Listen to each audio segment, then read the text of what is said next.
in 2022 about this letter from his order from His Excellency. Now, there, 2016, people are not moving.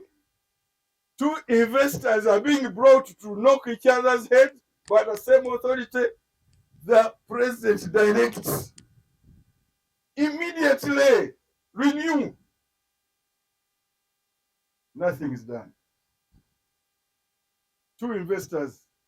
When we were here, the clips we got, we found some mounds of soil deposited here. I think this year you cleaned it up some 2 days ago. Maybe out of respect to Michael having to come here, you cleaned it up. But the clips we got by the State House which came here, that day I was supposed to come. And they all here we can display. Where mounds are just mounds. Nothing was being done here. Now, Uganda Investment Authority, you said you extend the law as to the extension of leases, even affording. When it is public land, section 59(1)(a) to the land boards, but it equally applies. That's why I asked, do you apply a different law or apply to the law of the land? That section is very clear.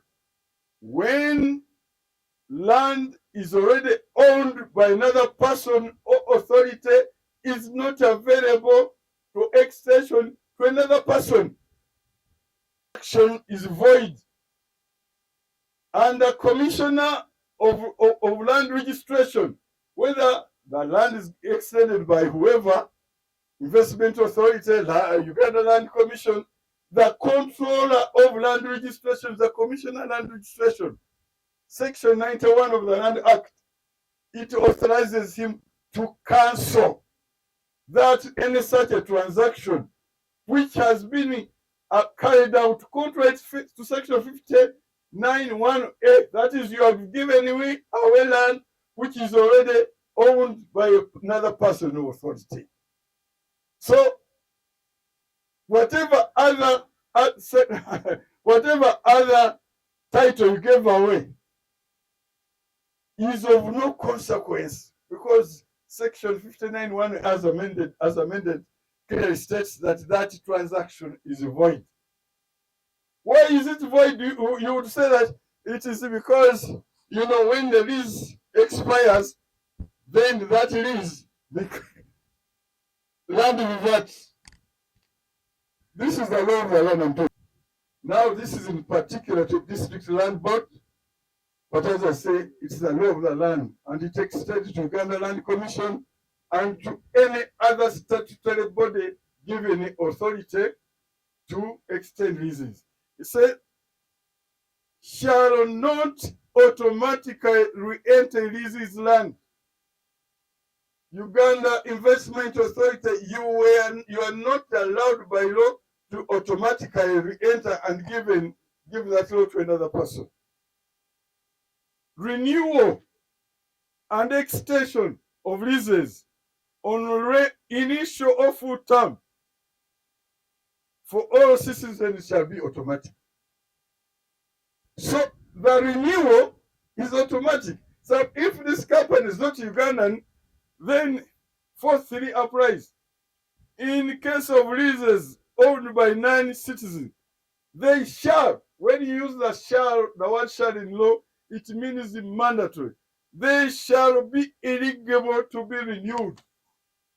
So if this lease of Iranian investment had expired, it was mandatory on the Uganda Investment Authority to renew it.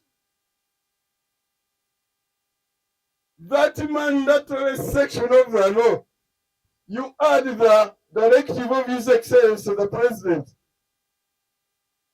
and you still do nothing. I think you are waiting for me to go to the next step and I announce the closure of Uganda investment right now. Because you are not doing your work. You are flouting the law. You are flouting the presidential directive. What are you doing? You are frustrating the investors.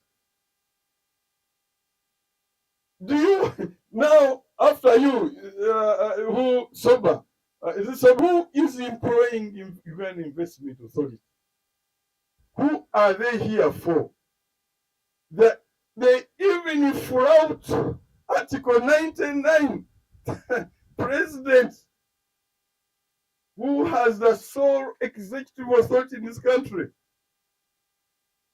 they flout the guidelines. They flout the Land Act. They flout the constitutional provision. What do we do as Ugandans?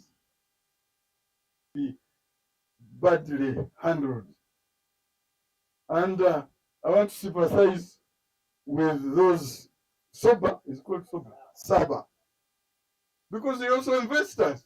The president who you to come to this country.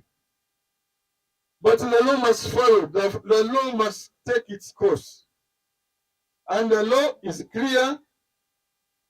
Those who were given the initial lease continue with that lease. Uganda Investment Authority, maybe the word authority should be removed, because somebody with authority is supposed to exercise that authority for the good of the action. But those Uganda Investment something flouted the authority of His Excellency the President. And now I want to declare that this, in accordance with the law, the Uganda Investment Authority, the little power given to them to extend the leases, did not extend to take away the use, the following of the procedure of the law of the land. They continue to be governed by the law of the land on leases. Therefore, this land was not available for them to give to another person or authority. Therefore, that transaction was void in accordance to Section 59(1)(a) as amended of the Land Act. Lease which had expired of Iran, that lease, according to the guidelines I've read, which investment authority, I believe they have a legal department, they should know that lease continued, and the renewal, if Iran Investment Authority is not a Ugandan, shall.